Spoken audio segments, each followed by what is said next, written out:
Chers auditeurs de La Vérité pour notre temps, bonjour. Je vous salue fraternellement dans le nom de Jésus-Christ notre Seigneur. J'espère que vous allez bien par la grâce de Dieu et que vous êtes disposés afin de poursuivre avec nous de nouvelles études intitulées « La pluie, l'huile et le Saint-Esprit, comprendre avant de demander ». Cette étude, nous la ferons en plusieurs parties parce qu'il y a beaucoup d'éléments à apporter. Donc nous vous demanderons de prendre patience, d'être indulgent vers nous, de pouvoir surtout écouter, analyser, réécouter comme nous le disons régulièrement, pour que vous ayez une claire conception de la vérité. Pour commencer, nous allons d'abord, comme d'habitude, implorer la présence de notre Dieu qui nous dirige par son Saint-Esprit. Père éternel, nous voilà devant toi dans le but d'ouvrir ta parole. Nous réclamons ton Saint-Esprit une fois de plus, qu'il nous conduise, qu'il dispose les cœurs, qu'il prépare les cœurs afin de recevoir ces vérités essentielles pour notre préparation, pour notre affermissement, que tu puisses enlever tout ce qui n'est pas de toi en nous et que tu nous disposes à pouvoir être réceptifs à ta parole. Pardonne-nous, fortifie-nous, bénis-nous et que toute la louange, l'honneur, le règne, la puissance et la gloire te soient rendus dès maintenant et pour toujours. Au nom de Jésus, je t'ai prié. Amen. Amen. Avant de commencer, n'oubliez pas de partager, n'oubliez pas de liker et n'oubliez pas de vous abonner. Pour ceux qui ne l'ont pas encore fait, dans le but de recevoir toutes nos nouvelles études que nous avons prévues pour chacun de vous. D'accord? Alors merci encore pour votre fidélité aussi et votre engagement. Donc, lors de notre précédent partage intitulé « Réveille-toi Israël, la guerre mondiale arrive et le scellement s'achève », nous avions souligné l'importance d'être scellés de la vérité avant que le temps de grâce ne se termine. Aujourd'hui, notre sujet s'inscrit dans la continuité de cet enseignement. Il portera, comme vous l'avez compris d'après le titre, sur la pluie de l'arrière-saison, l'huile et le Saint-Esprit. Mais nous aborderons premièrement le volet concernant la pluie, ensuite l'huile et ensuite le Saint-Esprit. Ce thème est intimement lié au scellement. Pourquoi? Car à son issue, nous serons mieux en mesure de discerner si oui ou non nous sommes véritablement scellés et surtout pourquoi.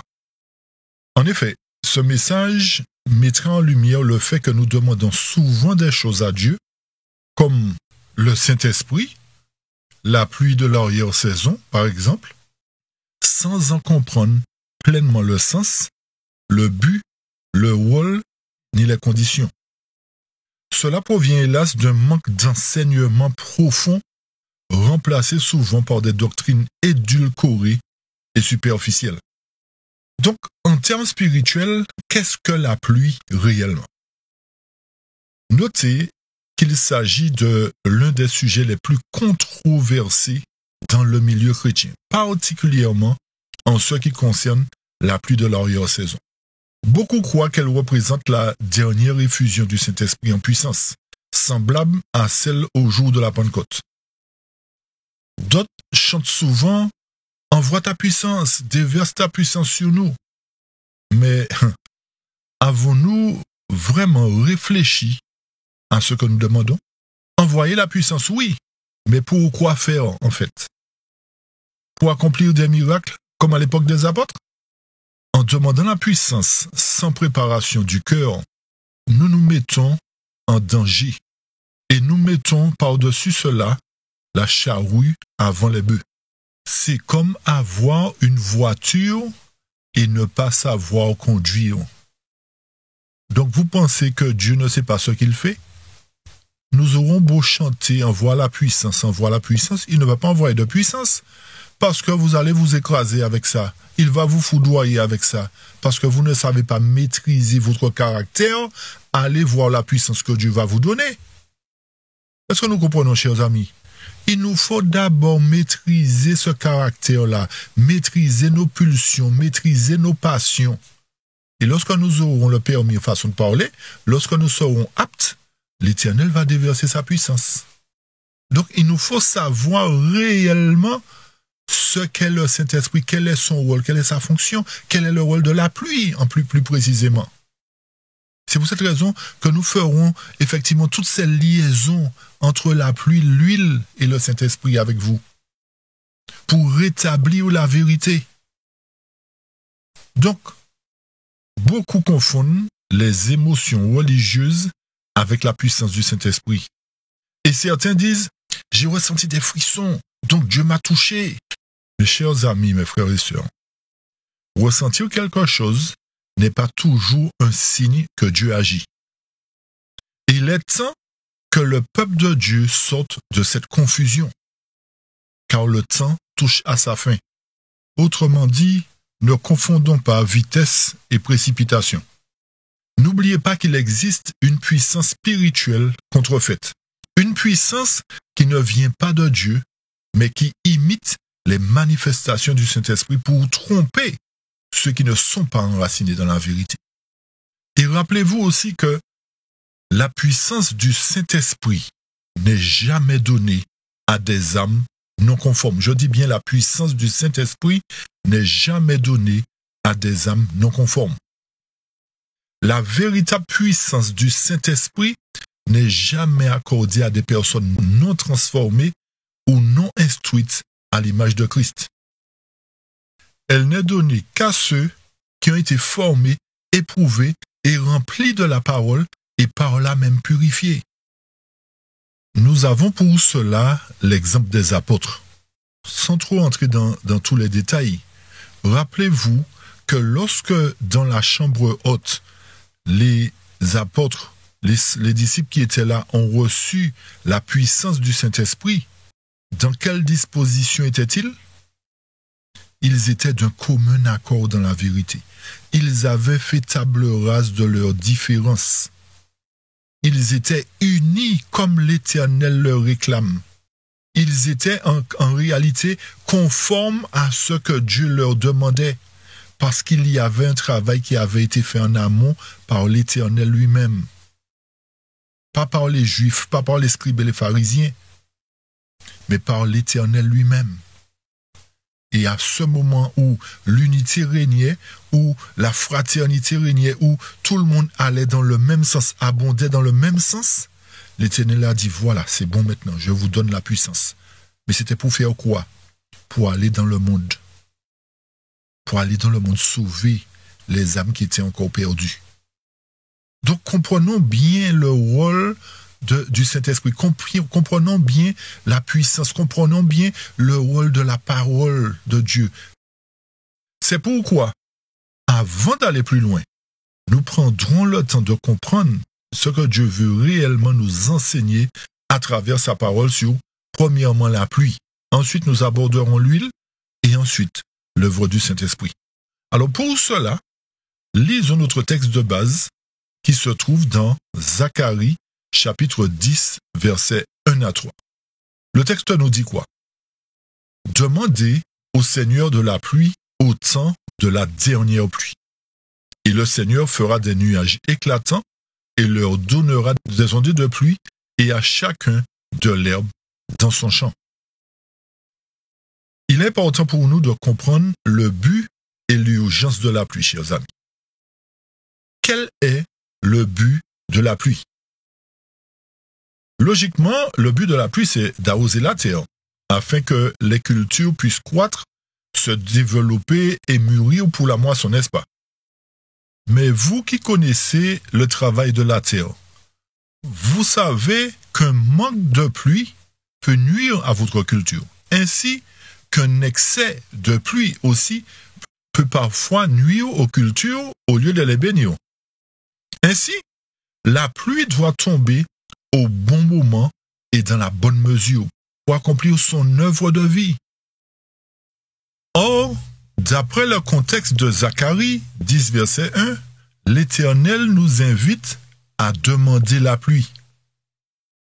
Pourquoi donc faut-il la lui demander? S'il nous invite à demander la pluie, c'est parce que la pluie ne tombe pas automatiquement. Elle dépend d'un cœur disposé à la recevoir. C'est pour cette raison qu'il nous dit, demandez-moi la pluie du printemps.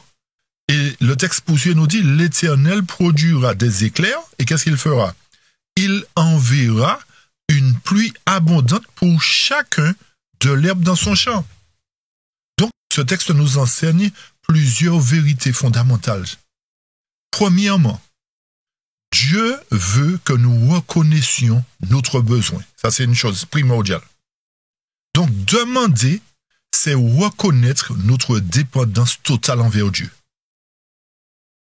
Et nous verrons aussi pour quelle raison. Il y a une raison particulière qu'il fait que nous devons nous adresser à lui directement. Nous ne pouvons pas grandir spirituellement par nos propres efforts. Nous avons donc besoin que le Saint-Esprit descende dans nos cœurs comme la pluie sur une terre desséchée. Et pour quelle raison nous risquons de ne pas recevoir la pluie de l'arrière-saison? C'est parce que nous ne sommes pas prêts le plus souvent à la recevoir. Alors que la parole inspirée nous dit que notre Père Céleste est disposé à donner son Saint-Esprit à ceux qui le lui demandent. Que des parents terrestres ne le sont accordés de bonnes choses à leurs enfants. Donc, il nous faut faire la démarche. Dieu veut que nous puissions ressentir notre sécheresse, afin de crier à lui avec ferveur, chers amis, afin que cette pluie-là devienne une réponse à la prière et non à un automatisme. Donc, vous comprenez bien la raison pour laquelle il nous faut demander la pluie, c'est parce qu'il ne pleut pas logiquement. C'est parce qu'il y a une sécheresse spirituelle. Donc si, encore une fois, Dieu dit « demandez-moi la pluie », c'est qu'il constate un manque de rosée céleste. La terre est desséchée. Autrement dit, nos cœurs sont durs, arides.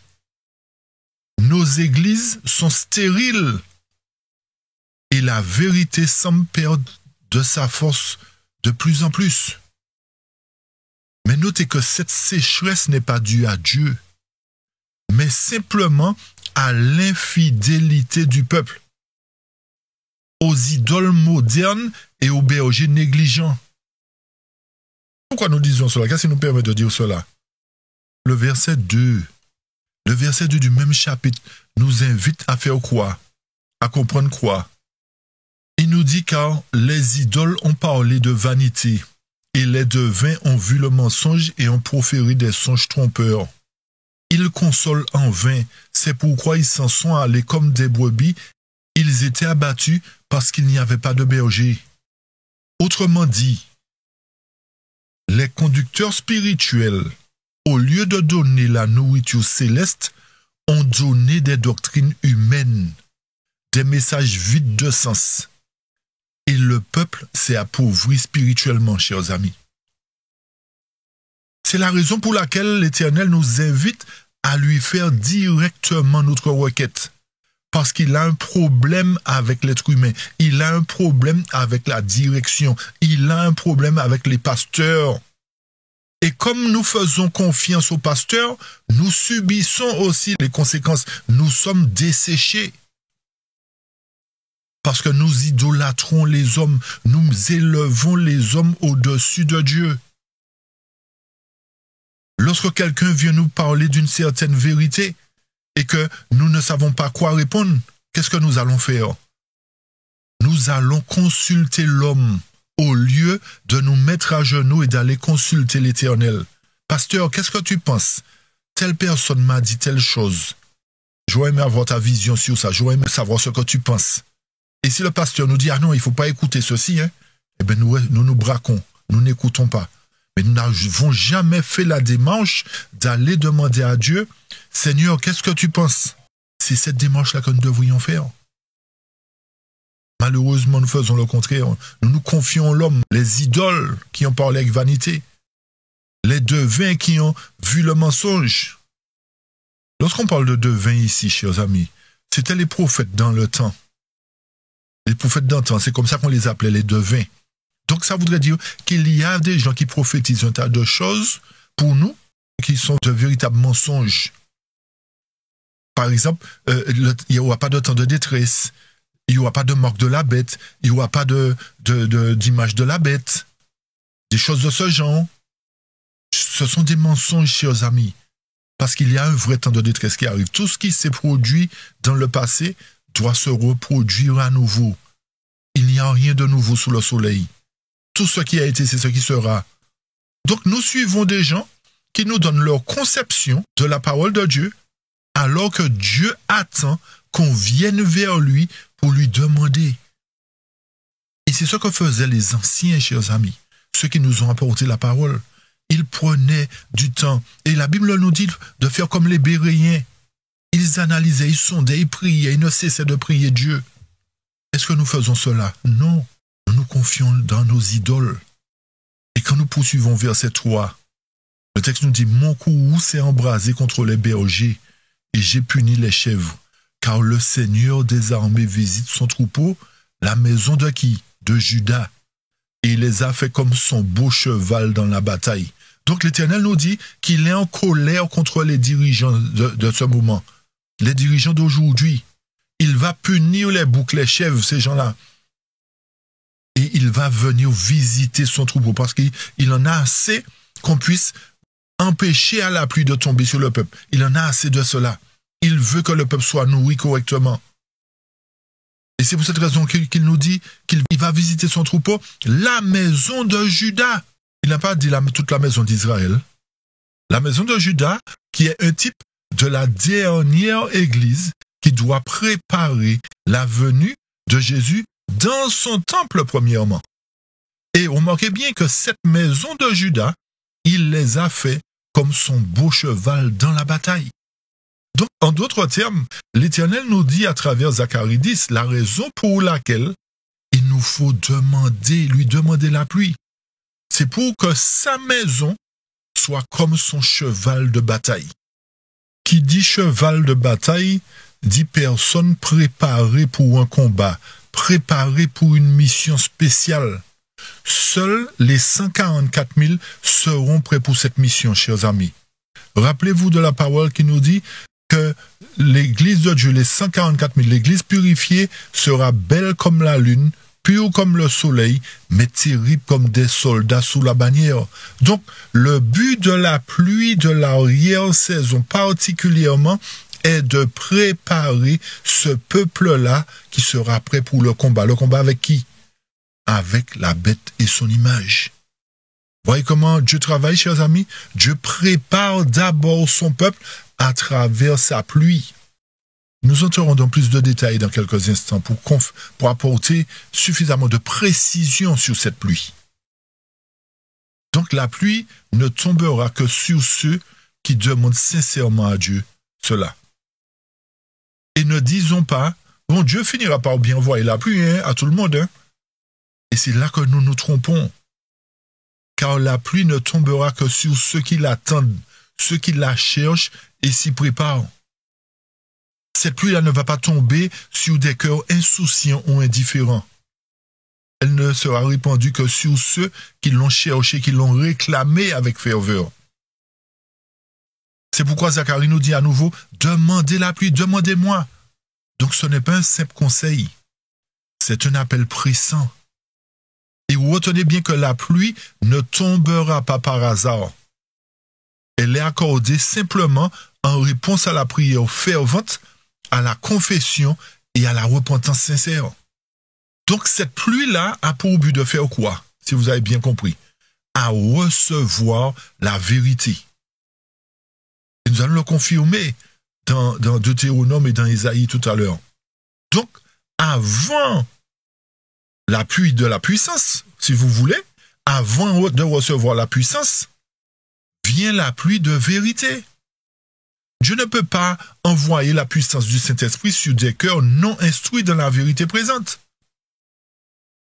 Et c'est pour cette raison que Ésaïe, justement, comme nous le disions tout à l'heure, Ésaïe 55, versets 10 et 11 nous dit quoi? Comme la pluie et la neige descendent des cieux, et n'y retournent pas sans avoir arrosé, fécondé la terre et fait germer les plantes, sans avoir donné de la semence au sommeur et du pain à celui qui mange, verset 11, ainsi en est-il de ma parole qui sort de ma bouche? elle ne retourne point à moi sans effet, sans avoir exécuté ma volonté et accompli mes desseins. Donc, nous voyons ici, chers amis, que cette pluie est un symbole de la parole de Dieu qui descend pour nous enseigner, pour nous éclairer, pour nous purifier avant que la moisson arrive. Et Deutéronome 32 confirme cela encore.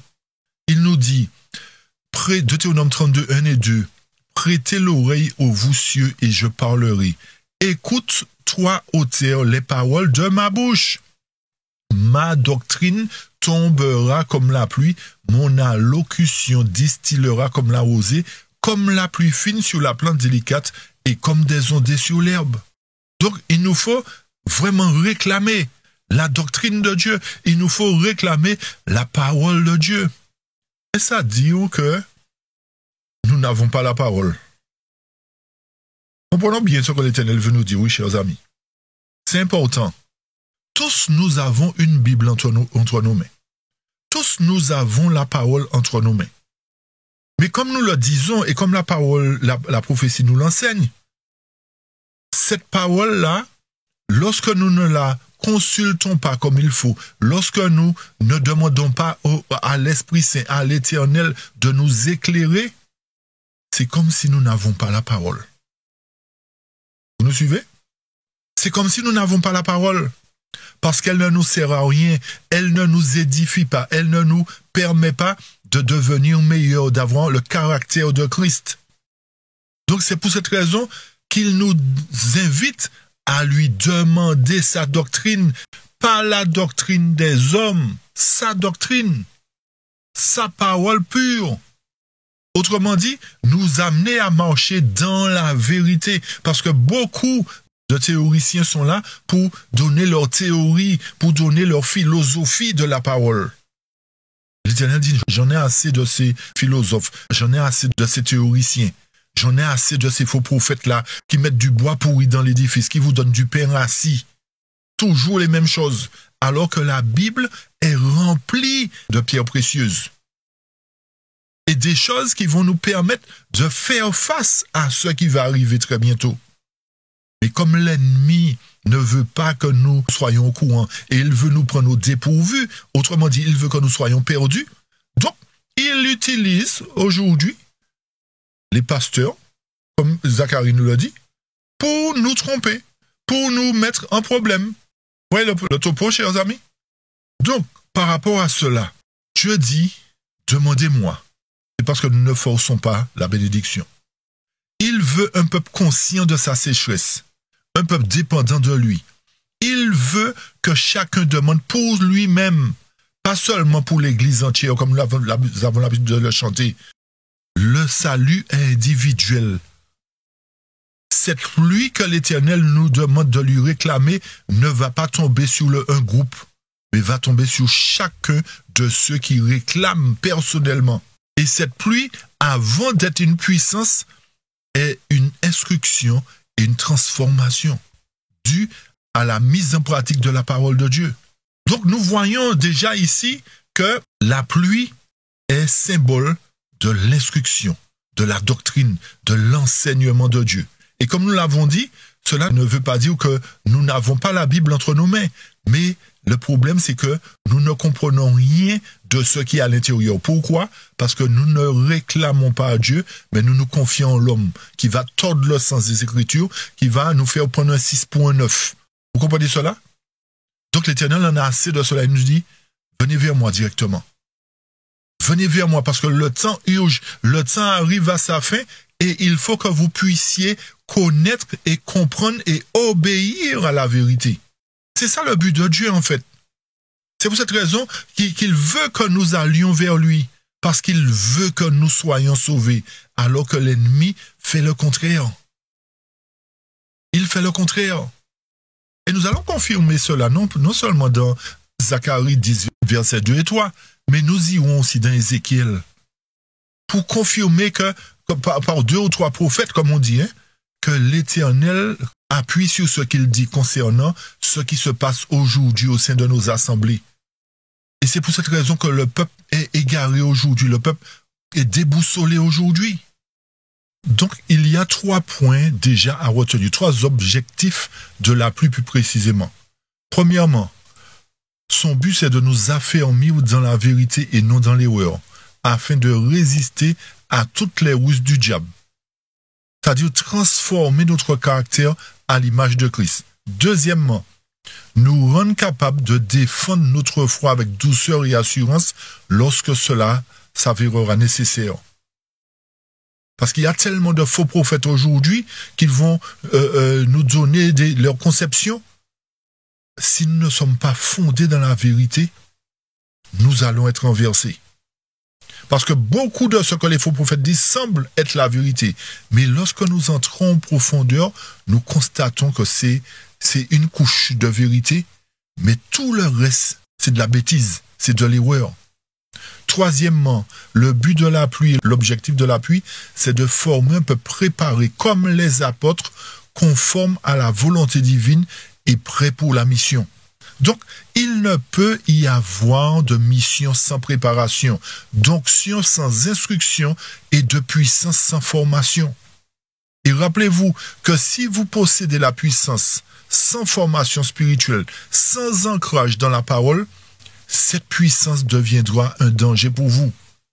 Elle servira à exalter la chair plutôt que Dieu et produira plus de dégâts que de fruits. Donc, il est important pour nous de comprendre le rôle de la pluie, de comprendre le but de la pluie qui est l'instruction que Dieu nous donne. Et comme nous l'avions montré, nous allons l'appuyer dans Ézéchiel 34, il y a un problème qui est les bergers, les instructeurs qui ne font pas ce que l'Éternel réclame. Mais il y a des points à ne pas confondre aussi, chers amis. Pourquoi? Parce que certains peuvent dire, mais oui, en citant Matthieu 5, verset 45, dire, oui, mais l'Éternel fait pleuvoir sur les bons comme sur les méchants. Il ne faut pas confondre ces deux pluies. C'est-à-dire celle de la grâce et celle de la demande spirituelle.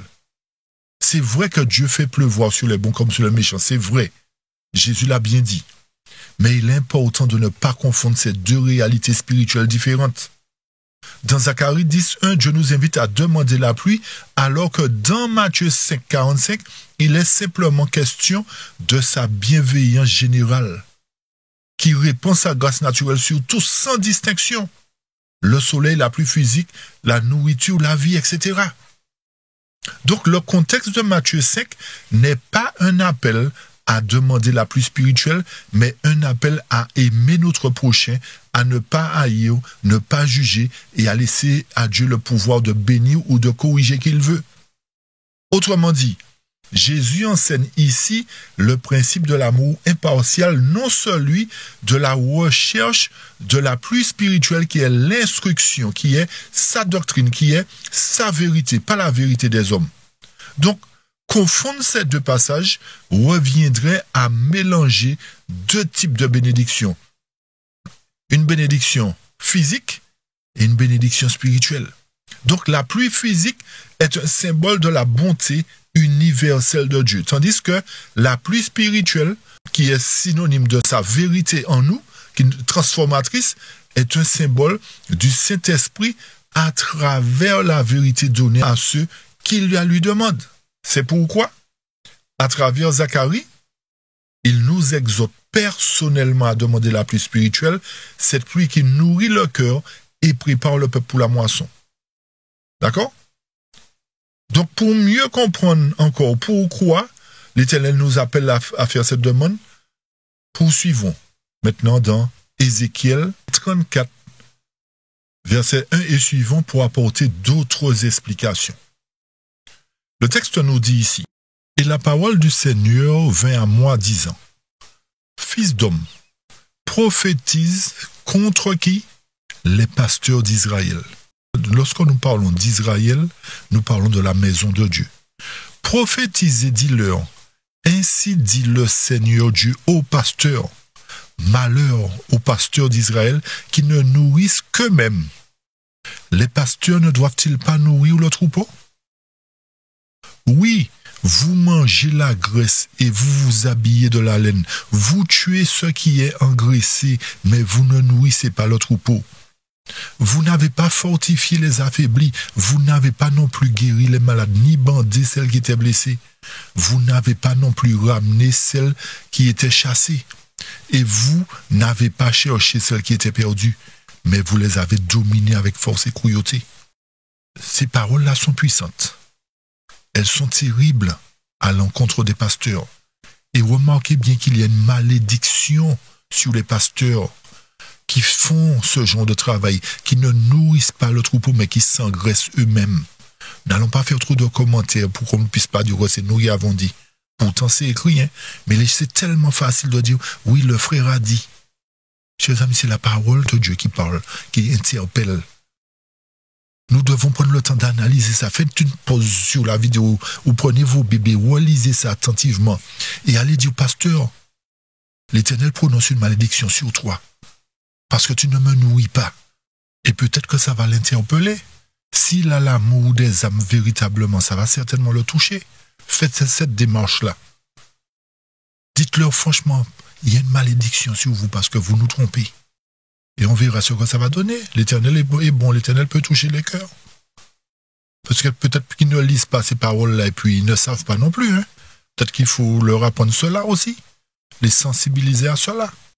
Dites-lui simplement ça. Demandez-lui d'aller lire Ézéchiel 34. Et de lire Zacharie 10, versets 1 à 3. Simplement. Mais on va quand même rebondir sur le verset 5, chers amis. Le verset 5 nous dit quoi? Et elles ont été dispersées parce qu'il n'y avait pas de pasteur. Est-ce que ça veut dire qu'il n'y avait pas de pasteur réellement? Qu'est-ce que l'Éternel veut nous enseigner ici? Faut-il comprendre qu'il n'existe plus aucun berger? Non, pas du tout. Mais bibliquement parlant, le Seigneur veut dire que bien que certains soient présents physiquement, ils sont spirituellement absents, inaptes à leur mission. Ils occupent simplement des postes religieux, mais nourrissent le peuple avec une théologie humaine plutôt qu'avec la doctrine vivante de Jésus-Christ.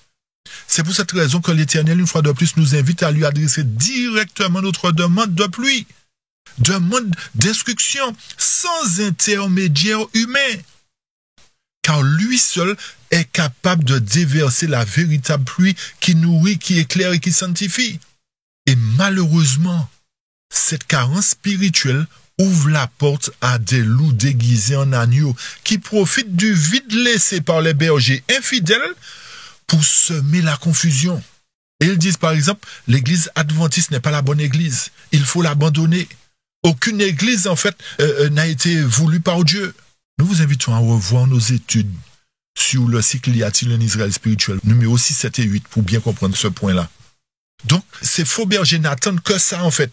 Ils ont compris qu'il y a un problème. Ils ont compris cela. Donc, ils se préparent à accueillir des brebis, mais pour continuer à les empoisonner. Ils disent, Dieu n'a pas institué d'église visible. Il faut suivre uniquement l'esprit et non une organisation. Chers amis, l'Éternel n'a-t-il pas toujours eu une organisation? Depuis le désert, n'a-t-il pas eu une organisation? L'Éternel est un Dieu organisé. Donc, il ne peut pas y avoir d'organisation qui le représente sur terre. Mais malheureusement, comme à l'instar d'Israël, le peuple aujourd'hui répète les mêmes erreurs, les mêmes bêtises, les mêmes sottises. Et c'est pour cette raison qu'aujourd'hui, nous voyons de nombreuses églises se vider. Des membres se disperser, des cœurs se refroidir. Et c'est une réalité que nous ne pouvons nier. Donc la suite du texte nous dit, et elles sont devenues la nourriture de toutes les bêtes des champs lorsqu'elles ont été dispersées. Ça confirme ce que nous venons de dire. Ça confirme. Donc c'est pour cette raison, une fois de plus, que l'Éternel nous invite à lui demander. Parce qu'il veut restaurer son peuple lui-même, reprendre les choses en main, et remettre en place de véritables bergers qui seront appelés les ouvriers de la 11e heure. Ils ne seront pas des hommes qui donneront ce qu'ils veulent au peuple, mais ce sont des hommes sur qui Dieu répandra son esprit en vérité, parce qu'ils chercheront la vérité pure de la parole de Dieu afin de la dispenser aux autres, comme les apôtres l'ont fait. Et c'est pour cela que Jésus dit dans Matthieu 7, versets 6 à 10, « Ne donnez pas les choses saintes aux chiens, et ne jetez pas vos perles devant les pourceaux, de peur qu'ils ne les foulent aux pieds et ne se retournent pour vous déchirer. » Cela signifie que la parole de Dieu la plus spirituelle ne doit pas être donnée à ceux qui la méprisent, qui ne veulent pas la recevoir ni la considérer à sa juste valeur. Et c'est pour cette raison que nous remettons les pendules à l'heure, nous remettons l'église au milieu du village, nous rétablissons la vérité afin que vous ayez une claire conception de la pluie, de l'arrière-saison, une claire conception du Saint-Esprit. Et à partir de ce moment-là, seuls ceux qui réclameront sincèrement au Seigneur recevront non pas l'inverse de leur demande, mais exactement la bénédiction recherchée. La pluie de l'esprit, la pluie de l'instruction, la pluie de la connaissance de sa pure vérité qui nous a été voilée depuis tant d'années par ces pseudo-bergers. Il ne suffit pas donc simplement de demander. Il faut aussi la chercher et comprendre ce qu'elle est réellement, comme nous le disions. Tout comme sur un marché, il existe des bonnes choses. Il y a aussi des moins bonnes et d'autres qui ne le sont pas du tout. De même dans le domaine spirituel, vu qu'il y a des bergers à profusion, il y a de vraies et de fausses pluies qui sont distillées, de vrais et de faux enseignements qui sont distillés. Donc nous devons être vigilants et ne pas tomber dans n'importe quelle influence religieuse ou dans des mouvements spirituels trompeurs. Il faut chercher sincèrement la vérité ainsi que l'Éternel et dans sa fidélité, il nous conduira là où se trouve la véritable pluie, là où se trouve la vérité. Et c'est pour cette raison qu'il dit, dans Jérémie 29, 13, « Vous me chercherez et vous me trouverez si vous me cherchez de tout votre cœur. » Et toujours dans cette démarche de chercher l'Éternel pour avoir la pluie, la parole inspirée déclare dans Osée 6, 3, « Connaissons, cherchons à connaître l'Éternel. Sa venue est aussi certaine que celle de l'aurore. Il viendra pour nous comme quoi ? Comme la pluie du printemps qui arrose la terre. Donc, nous avons une démarche à faire. Nous devons chercher à connaître l'Éternel. Mais beaucoup d'entre nous ne le connaissent pas réellement. Certains pensent le connaître, mais la réalité en est tout autre. Car si nous le connaissions vraiment, nous comprendrions aussi le sens et le but de la pluie de l'arrière-saison. Nous connaîtrions réellement le but et le sens du Saint-Esprit. C'est pour cette raison que Jésus dira un jour, « Je ne vous ai jamais connu, retirez-vous de moi, vous qui commettez l'iniquité. » Pourtant, plusieurs répondront, « Mais Seigneur, nous avons prophétisé, nous avons guéri, nous avons prêché en ton nom. Nous avons fait tellement de programmes. Tous les sabbats, il y avait programme à l'église. » Il y avait peut-être programme pour Dieu, mais nous n'avions pas Dieu dans notre cœur. Nous n'avons jamais pris le temps de le connaître personnellement. Mais en lui présentant des programmes, nous pensions que ça lui plaisait. Chers amis, ce ne sont pas les programmes que nous faisons aujourd'hui qui plaisent à Dieu. C'est ce que nous lui présentons comme offrande volontaire, notre cœur contrit qui va lui plaire. Maintenant que nous avons apporté à votre connaissance ce que représente la pluie véritablement, nous avons montré que la pluie représente la parole de Dieu qui doit descendre sur chacun de nous individuellement, mais il nous faut la réclamer. C'est très important. Il nous faut prier pour recevoir cette pluie. Nous avons montré qu'elle représente la doctrine de Dieu, c'est-à-dire l'instruction que nous recevons et non pas une puissance. Mais retenez bien qu'il y aura bien une puissance qui tombera. Mais après que les pluies auront fait le travail pour lequel elles sont attribuées. D'accord ? Ça, c'est une chose. Nous avons montré la raison pour laquelle l'Éternel nous invite à lui demander directement la pluie. Nous avons montré c'est parce que les bergers ne font pas le travail, ne donnent pas la nourriture, ne donnent pas la vérité au peuple. Et nous en sommes tous conscients aujourd'hui. Donc c'est un fait réel.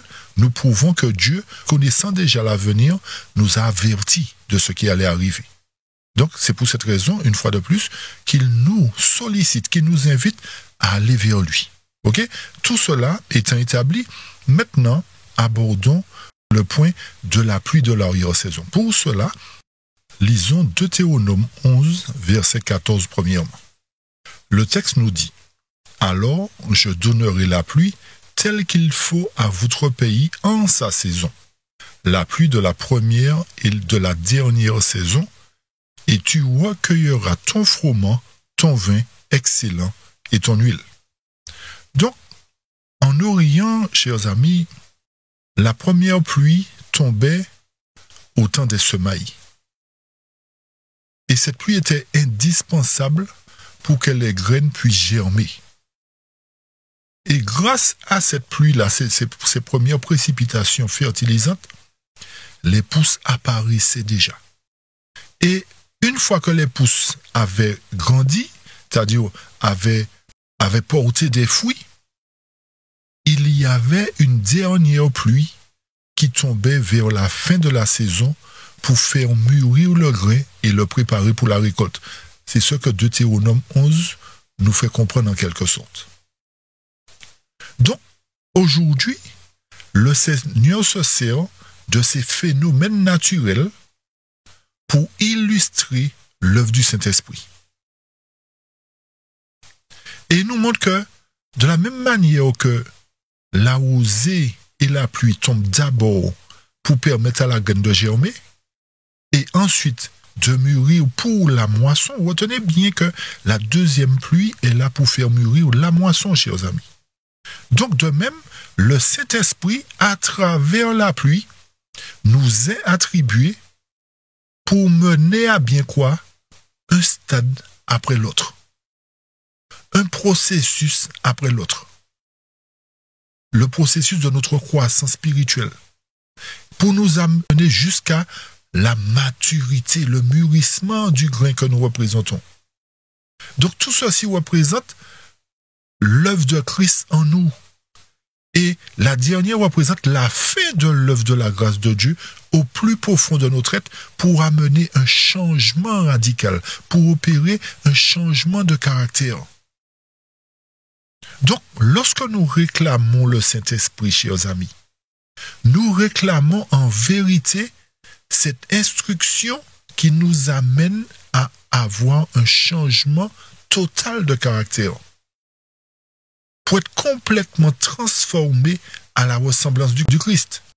Donc cette dernière pluie qui a pour but de faire mûrir la moisson de la terre représente cette grâce spirituelle qui prépare l'Église pour la venue du Fils de l'homme dans son temple. Pas sur la nuée des cieux, mais dans son temple. Et ce qu'il faut bien retenir, et nous allons établir, justement, nous allons, à travers Joël, apporter une explication précise, parce qu'il y a un point qu'il nous faut comprendre dans Joël 2, verset 23. Tant que la première pluie n'est pas tombée, il ne peut pas avoir de vie. Le grain ne peut pas éclore. L'homme ne peut pas porter de fruits. La feuille verte n'apparaîtra pas. Donc la première pluie est nécessaire. La première instruction qu'on nous donne est nécessaire. Et vous comprenez pourquoi nous nous trouvons en problème aussi aujourd'hui? Parce que la première instruction n'a pas été donnée convenablement. On nous a trompés dès le début. C'est ce que nous venons d'expliquer précédemment. Donc, si ce processus a été mal fait au départ, forcément, nous resterons chétifs. Nous ne grandirons pas. Nous stagnerons en quelque sorte. Nous nous amuserons à rester, à faire du surplace. Parce que nous n'avons pas reçu la pluie de bénédiction qui nous amène à comprendre le plan de Dieu. Et il est important de comprendre que par rapport à ce qui s'est produit avec les pasteurs, beaucoup de personnes ont cessé de recevoir la pluie. Ils n'ont pas reçu tous les avantages que Dieu voulait leur octroyer par ce moyen. Et beaucoup d'entre nous, justement, par rapport à la mauvaise compréhension de cette parole, nous nous attendons à ce que nos lacunes soient comblées par la dernière pluie. C'est pour cette raison que nous prions pour avoir la dernière pluie, alors que la première pluie ne nous a pas fait grandir, n'a pas fait son travail en nous. Donc ça ne sert à rien, chers amis. Ne comptons pas sur la dernière pluie pour ouvrir nos cœurs à ce moment-là pour la recevoir. C'est une erreur monumentale. Si l'œuvre de Dieu n'a pas commencé réellement à travers la première pluie, la dernière ne pourra rien faire pour nous. Donc chacun de nous, comme nous l'avons expliqué tout à l'heure, doit être conscient de son propre besoin. Si, en tant que membre d'église, nous sommes satisfaits de nous-mêmes, nous avons déjà un problème. Nous avons un réel problème. Et malheureusement, tout ça encore vient de la mauvaise instruction parce que nous avons appris qu'une fois baptisés, une fois sauvés, nous n'avons plus rien à faire. Non. C'est parce que nous n'avons pas compris le processus des deux pluies. La première qui fait croître, la deuxième qui amène à maturité. Et c'est ce qui s'est passé pour les apôtres, chers amis. C'est parce qu'ils ont confessé leurs fautes, ils ont abandonné leurs péchés, et par de ferventes prières et leur consécration personnelle à Dieu, ils ont été préparés à recevoir le Saint-Esprit en puissance. Mais la même œuvre doit se produire à un degré plus intense très bientôt. C'est pour cette raison que nous avions dit une fois que ce qui s'est produit avec les apôtres n'était rien à côté de ce qui va se passer très bientôt. C'est-à-dire que Dieu va déverser sa puissance en abondance sur nous. Et retenez bien que ce que Dieu a commencé, il va le terminer. Et seulement ceux qui tiennent compte des recommandations de Christ, seulement ceux qui vont faire la démarche d'aller demander à Dieu et d'arrêter d'aller demander aux hommes, seront prêts pour le perfectionnement, seront disposés à recevoir davantage. Donc, ne négligeons pas la première instruction. Et vous verrez comment l'Éternel est bon malgré tout. Parce qu'il sait qu'il y a eu un problème. Il sait cela. Et comme nous l'avons dit, cette pluie ne tombe pas d'une manière collective. Elle tombe sur ceux qui réclament. Pour bien comprendre la suite, lisons maintenant Joël, chapitre 2, verset 23. Parce qu'il y a une clé dans Joël 2. Il y a une clé qu'il faut que nous comprenions, chers amis. Le texte nous dit ceci. Soyez heureux donc, vous enfants de Sion. Une fois de plus, il parle de Sion, sa maison, son peuple. Et réjouissez-vous dans le Seigneur votre Dieu, car il vous a donné la première pluie modérément. Et il fera descendre sur vous la pluie, la première et la dernière pluie au premier mois. Il y a une clé, comme nous l'avons dit dans Joël. Remarquez bien qu'à travers le verset 3, l'Éternel nous accorde une bénédiction. Alors qu'il accorde une malédiction aux pasteurs qui n'ont pas nourri le troupeau, il accorde une bénédiction à ceux qui reçoivent la pluie. Vous voyez comment Dieu est bon? Mais là où il y a le hic, on va dire, où il y a la clé, où il nous faut bien comprendre. L'Éternel, dans Joël, nous dit qu'il nous a donné la première pluie modérément. Ça, c'est un fait. Donc, cette première pluie, comme nous l'avons dit, devait faire éclore le grain, devait faire grandir le grain. Mais vu qu'il y a un problème que nous avons rencontré en route, qui fait que nous n'avons pas reçu l'enseignement, l'Éternel fait quoi, chers amis? L'Éternel nous donne la première et la dernière pluie au premier mois. Logiquement, ce n'est pas correct. Pourquoi? Analysons bien, chers amis. Le fait que la fin du texte nous dit « Il fera descendre sur vous la pluie, la première et la dernière pluie au premier mois ». Nous comprenons par là que les deux pluies tomberont en même temps. Et malheureusement, nous lisons cela, mais ne comprenons pas ce que ça veut dire. Voilà l'explication, chers amis. Et comme nous le disons, ce n'est pas logique que les deux pluies tombent en même temps. Pourquoi? Comme nous l'avons expliqué tout à l'heure, la première pluie est là pour faire éclore le grain. Et une fois que le grain a éclos et qu'il a grandi et qu'il a porté des fruits, la seconde pluie vient pour faire mûrir le grain. Donc, si l'Éternel nous donne à nouveau dans Joël 2, 23 la première pluie et la dernière au même moment, c'est parce que nous avons rencontré un problème en cours de route et ce problème, nous l'avons expliqué déjà. Vous le connaissez maintenant. Donc, l'Éternel dit, voilà, vu que vous avez une carence, que votre sol était sec parce que les bergers ont fermé les robinets sur vous, les bergers vous ont privé de nourriture. Moi qui vous connais, moi qui sais comment faire pour vous, je vous donne à nouveau la première et la dernière.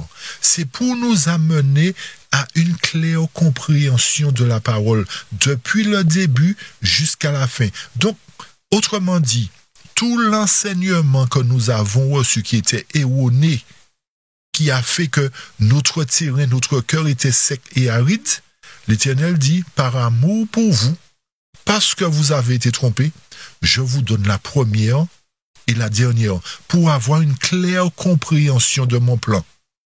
Mais remarquez bien, retenez bien que malgré tout, la première pluie est là pour nous faire éclore, pour nous faire grandir.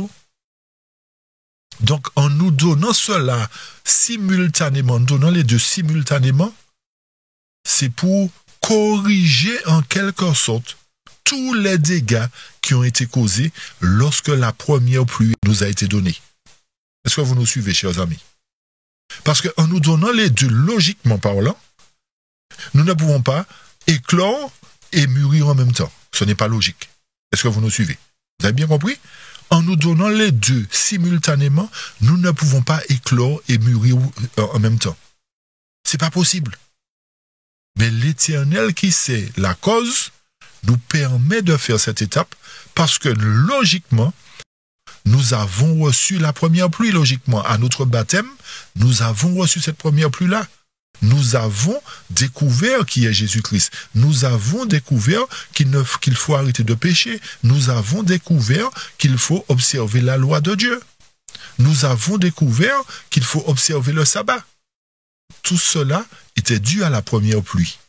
Mais comme cela a mal été interprété, donc l'Éternel nous redonne cela pour, comme nous l'avons dit, pour nous répéter encore, chers amis, pour que ça soit clair, pour corriger. Donc, en réclamant la dernière pluie, nous recevons à nouveau la première, afin qu'à travers la dernière, nous puissions corriger ce qui a à corriger. Nous avons repris volontairement pour que ça soit plus clair pour vous, chers amis. Donc, il y avait cette clé-là, il fallait comprendre, il fallait avoir cette clé-là pour comprendre la raison pour laquelle l'Éternel fait tomber la première et la dernière pluie au premier mois. Maintenant, s'agissant du premier mois, qu'est-ce que ça veut dire réellement? Le premier mois, normalement, était le mois où la pluie de l'arrière-saison tombait. C'était le mois où la récolte allait commencer parce que cette dernière pluie allait faire mûrir la moisson. En d'autres termes, et c'est là que nous allons comprendre la suite aussi, nous allons en fait faire un tremplin pour pouvoir apporter la précision sur l'origine de la pluie de l'arrière-saison ou le moment où la pluie de l'arrière-saison est arrivée. Pourquoi nous disons cela? Parce qu'aujourd'hui, beaucoup pensent que la pluie de l'arrière-saison est quelque chose à venir. Non, non, non, pas du tout. La pluie de l'arrière-saison a déjà commencé à tomber depuis des années. Depuis des années, la pluie de l'arrière-saison a déjà commencé. Donc, nous ne pouvons pas attendre quelque chose qui est en train de tomber sur nous. Voilà encore une hérésie, voilà encore une tromperie. C'est pour nous égarer. Donc, ce premier mois, comme nous le disions, représente le moment où la pluie de l'arrière-saison est arrivée pour préparer les fruits pour la moisson. C'est-à-dire terminer le processus pour la moisson. C'est pour cette raison que le texte nous dit au premier mois. Pour répéter la chose encore, le premier mois, précisé dans Joël 2, représente le moment où l'Éternel a envoyé la dernière pluie pour amener le grain à maturité pour la moisson. Ok, chers amis? Parce que tant que la dernière pluie n'est pas tombée, il ne peut y avoir aucune moisson. Mais comme nous avons déjà grandi à travers la première pluie que nous avions reçue lors de notre baptême, l'instruction sur Jésus-Christ, etc., toutes ces choses-là, ok? La dernière pluie est là pour terminer le travail. Donc, voilà les évidences déjà concernant Joël 2, verset 23, et le premier mois. Donc, en résumé de cela, avant d'amorcer notre descente pour apporter les autres précisions, retenons bien que les deux pluies symbolisent un message venu du ciel destiné à faire germer la semence spirituelle dans le cœur du croyant et pour la faire aussi mûrir pour les greniers célestes. Donc, un premier message et un second, un final, qui amène cette semence à maturité.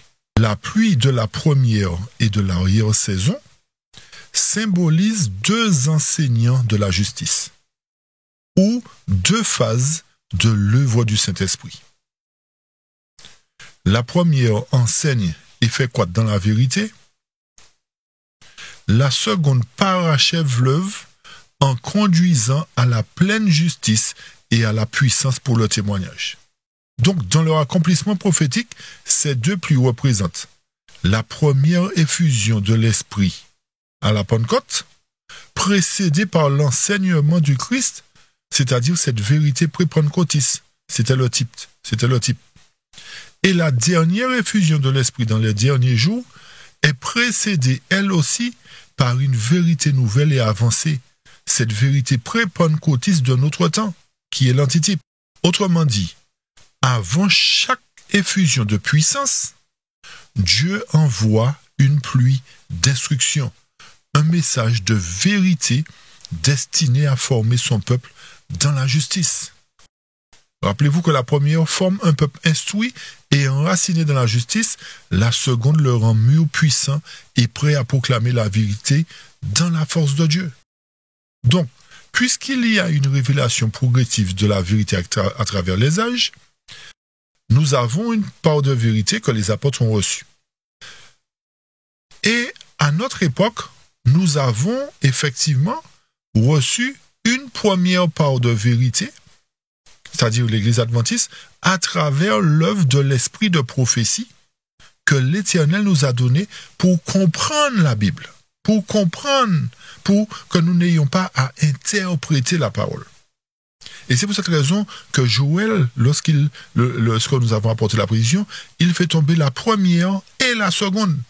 Ceci nous montre par là que, puisqu'à notre époque, nous n'avons pas compris les enseignements donnés par l'esprit de prophétie, l'Éternel envoie un message qu'on appelle le message de la justification en Christ pour nous amener à comprendre le message que l'esprit de prophétie nous avait accordé. Malheureusement, qu'est-ce qui s'est passé? Le même procédé s'est produit. Les dirigeants ont rejeté la vérité. Donc, il fallait que l'Éternel renvoie à nouveau la seconde pluie ainsi que la première à travers l'œuvre du message de la Vierge, du message de l'autre ange plus précisément, en puissance, pour nous amener à maturité. Est-ce que vous nous suivez, chers amis? Donc c'est pour cette raison que Joël nous a dit, fait tomber la pluie de la première et de l'arrière-saison au premier mois. Le premier mois symbolise le moment où le message de la vérité de l'autre ange est venu 40 ans après. Donc, autrement dit, cette pluie de l'arrière-saison s'applique au dernier message de vérité révélé pour notre temps. Cette lumière présente envoyée avant la moisson. C'est le dernier message. Rappelez-vous que Zacharie nous disait à l'époque de la dernière pluie. Donc cette dernière pluie est venue en 1930 pour amener le grain à maturité. Parce que la pluie de la parole inspirée, l'interprétation prophétique à travers l'esprit de prophétie, nous avait été donnée pour nous faire grandir. J'espère que les choses deviennent plus claires, chers amis. Donc, quand nous parlons de l'esprit de prophétie, nous parlons en même temps de tout l'enseignement que Jésus a donné à travers les apôtres. Ça comprend tout cela, ainsi incluant le message des 3 anges, etc. Mais pour que nous ayons une claire conception du message des 3 anges, l'Éternel a envoyé l'autre ange pour nous amener à comprendre plus clairement ces trois messages. Ok, chers amis? Donc, c'est pour cette raison que ces deux pluies-là, à ce moment, peuvent tomber simultanément, le message de l'autre ange, puis plus le message des trois anges. Vous nous suivez? Ce n'est pas par hasard que l'Éternel a placé cela comme cette clé-là dans Joël. C'est pour nous amener à comprendre que le dernier message qui doit préparer le peuple pour la moisson doit sonner simultanément. Ces deux messages doivent se jumeler. Et si nous rejetons le message de l'autre ange, en quelque sorte, nous ne serons pas en mesure de comprendre le message des trois anges comme nous venons de le dire. Et comme nous avons été mal enseignés sur tous ces points, l'Éternel, en nous redonnant la première et la seconde pluie, nous amène à corriger toutes les erreurs d'interprétation qui avaient été données en amont. Est-ce que ça devient plus clair, chers amis? C'est pour cette raison, une fois de plus, que nous vous demandons de suivre les études attentivement. Nous essayons de faire les choses à la chaîne pour que vous puissiez emboîter les pièces petit à petit, pour que ça soit plus clair. Donc, puisqu'il s'agit de cela, c'est-à-dire du message de l'ange d'Apocalypse 18, le message de l'autre ange, qui est symbolisé par la pluie de l'arrière-saison, apportons maintenant la confirmation de ce que nous venons de dire pour terminer le travail, pour terminer cette étude aujourd'hui. Allons pour cela dans Levez vos yeux en haut du 26 septembre, chers amis. Levez vos yeux en haut du 26 septembre. Le texte nous dit quoi? Le texte nous dit ici, nous ne devons pas nous inquiéter pour la pluie de l'arrière-saison. Tout ce que nous devons faire, c'est garder le récipient propre, tourné du bon côté, prêt à recevoir la pluie céleste et continuer à prier. Le récipient, c'est nous, c'est notre cœur, chers amis. Écoutez bien la suite. C'est pour confirmer tout ce que nous venons de dire concernant la pluie de l'arrière-saison qui est le dernier message qui scelle, on va dire, qui termine le travail. Fais tomber la pluie dans mon vase. Ça, c'est une chose, parce que nous le réclamons. Écoutez bien. Que la lumière de l'ange glorieux qui fait quoi? Qui se joint au troisième ange brille sur moi. Cela représente quoi? Le quatrième. Est-ce que vous nous suivez? Parce que c'est le quatrième ange, l'autre ange, qui vient donner puissance au message du troisième ange, qui nous amène à comprendre le message du troisième ange, qui a été mal interprété. Donc, que la lumière de l'ange glorieux qui se joint au troisième ange brille sur moi. C'est l'ange d'Apocalypse 18, c'est le seul ange qui est glorieux. C'est l'ange d'Apocalypse 18. Donne-moi ma part à accomplir dans l'œuvre. Accorde-moi de faire retentir la proclamation et de travailler avec Jésus-Christ. Si vous recherchez ainsi Dieu, laissez-moi vous dire qu'il vous prépare à chaque instant, vous donnant sa grâce. Écoutez aussi la suite. Donc nous avons donné la réponse, hein, chers amis. La pluie de l'arrière-saison représente le message de l'autre ange. Donc tous ceux, avant de poursuivre, tous ceux qui rejettent le message de l'autre ange rejettent le message de scellement, rejettent la pluie de l'arrière-saison. Voilà le problème aujourd'hui. Et voilà la vérité dévoilée. Voilà, enfin, ce qu'il faut comprendre sur cette pluie, cette puissance ou encore ce Saint-Esprit que nous demandons. Donc, nous demandons quelque chose que nous rejetons. Ou encore, nous demandons quelque chose que nous ne savons même pas ce qu'il est en réalité. Écoutez la suite. Vous ne devez pas vous montrer anxieux. Vous ne devez pas penser qu'il viendra à un moment précis où vous devez être crucifié. L'heure de la crucifixion, c'est maintenant. Donc ce message-là vient pour nous amener, comme nous avons dit, à défaire tout ce qui est mauvais en nous, en fait, à changer de caractère, à mourir à nous-mêmes. Chaque jour, chaque heure, le moi doit mourir, le moi doit être crucifié. Et ensuite, lorsque le moment viendra où l'épreuve fondra vraiment sur le peuple de Dieu, les bras éternels vous entoureront, les anges de Dieu formeront une muraille de feu autour de vous et vous délivreront. Donc, le but de cette pluie est de nous préparer aussi pour l'épreuve qui va fondre sur nous. Parce que si nous ne sommes pas formés dans toute la vérité pour faire partie des 144 000 qui sont sur le mont Sion, dans la bouche duquel il n'y a aucun mensonge, ça ne sert à rien. Cela ne servira à rien. Il faut que nous puissions lutter de toutes les forces que Dieu nous donne pour que ce message nous scelle véritablement. C'est le dernier qui nous prépare, qui nous scelle une fois de plus, chers amis. Donc cette œuvre que Dieu désire produire en nous, faire en nous, doit être faite maintenant, avant que les 4 anges ne lâchent les 4 vents. C'est dans le but de nous préparer, de nous sceller, de nous affermir dans la vérité selon Éphésiens 1, versets 13 et 14. Nous sommes scellés du Saint-Esprit de la promesse. Donc, lorsque nous réclamons une fois de plus le Saint-Esprit, c'est pour nous sceller, c'est pour nous conduire dans toute la vérité. Donc, l'Éternel, dans son amour, pour terminer, nous a envoyé un dernier message. Ce message contenant la pluie, contenant l'instruction finale pour nous préparer pour les greniers célestes. Malheureusement, une fois de plus, nous voyons que les dirigeants ont rejeté ce message. Et dans la suite des études, nous apporterons des précisions sur comment ça s'est produit, comment ils ont rejeté. Nous apporterons toutes les précisions à votre connaissance. Mais nous vous prions, chers amis, de bien comprendre le plan de Dieu aujourd'hui pour nous. L'Éternel n'a rien laissé en suspens. Il nous a tout dévoilé. Mais seulement, nous comprenons cela parce que nous avons accepté le message de l'autre ange.